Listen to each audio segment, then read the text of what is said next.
Hello my dear health seekers, Inga from Health Origins here. So today I'm going to be making a chocolate cake, Dreena Burton's recipe chocolate cake, but this time with salted caramel frosting. So let's begin.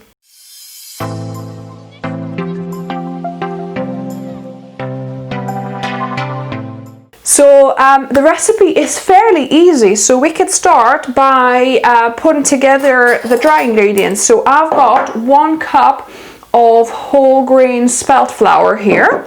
This time I managed to get actual spelt flour.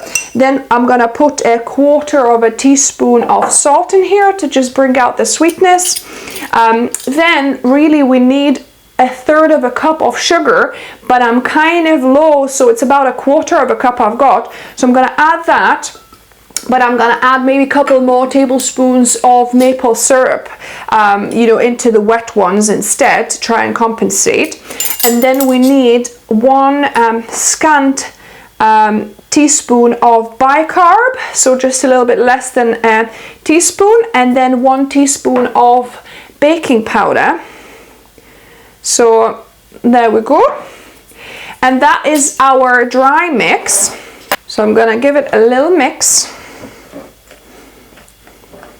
and I've got my oven preheating on 165 degrees Celsius, which is a fan oven. If yours is not, then maybe about 175 or about 175 I think, normal oven. So yeah, so my dry ingredients are mixed, and then let's proceed with the wet ingredients. So this is 3/4 cup of mashed sweet potato goes in. So this is the ingredient that will give our cake that moistness without having to add any oil to it. So that's our potato. Then we've got 1/4 cup of maple syrup.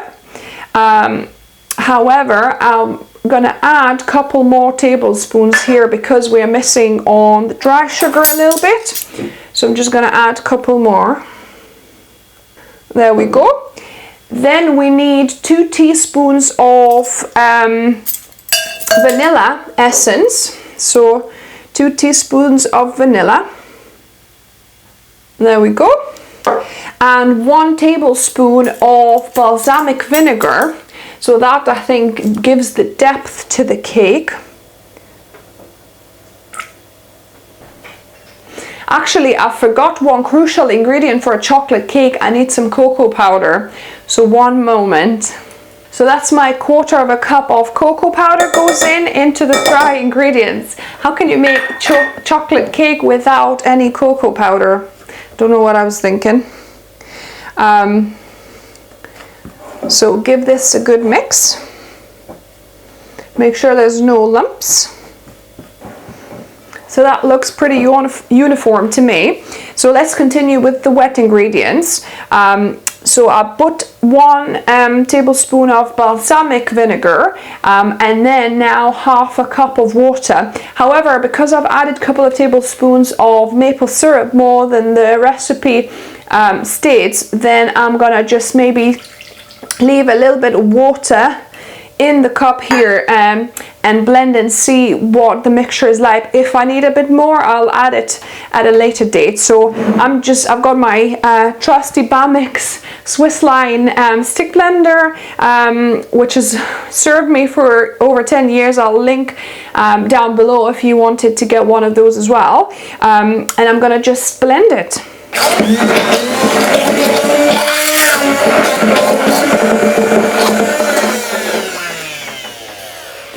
So it took me about 30 seconds to blend it to a smooth paste, smooth puree. So what I like doing, putting the dry ingredients into the wet, because that way I have a cleanish bowl left at the end of it. So dry ingredients go into the wet, and I'm just gonna mix it through.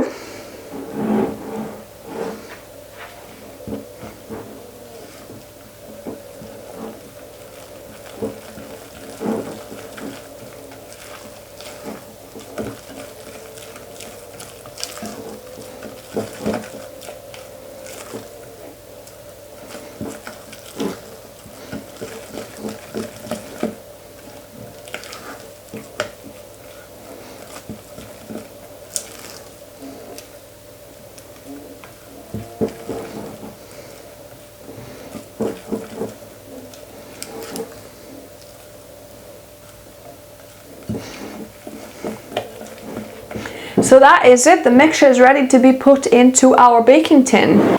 So I've got a piece of reusable kind of sheet here at the bottom of my baking tin, or if you don't have one, just use parchment paper, baking paper, and then I'm gonna just pour this in.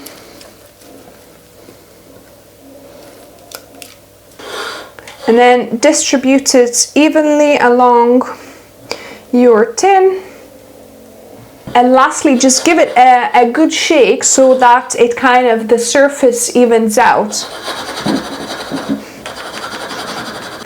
So that is it. This is ready now to go into my oven for about 23 minutes. So while the cake is baking, we're going to be making our salted caramel frosting. So we're going to need 1 cup of sweet potato.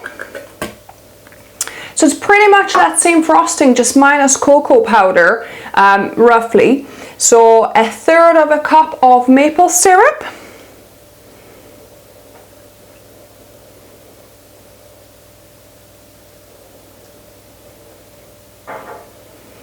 Then I've got 1/2 cup of smooth peanut butter. So this is no oil peanut butter.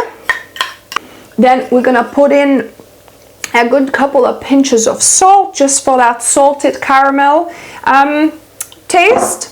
And then about a teaspoon of vanilla essence. Mine is finished, so I'm just gonna put what's left, about a teaspoon. And then we're just gonna blend.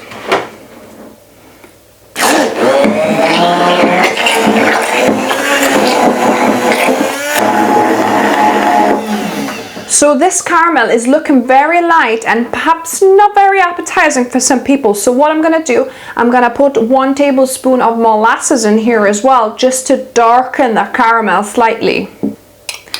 So yeah, so about a tablespoon of molasses, and that will give it a deeper, darker flavor, color even. Can't talk this morning. I'm in a bit of a rush because I'm making this cake for my niece's missed birthday. I've, you know, through the lockdown, we were not able to see them and give them the birthday cake. So now we're having a little picnic, and I'm making this for her instead. And just continue blending.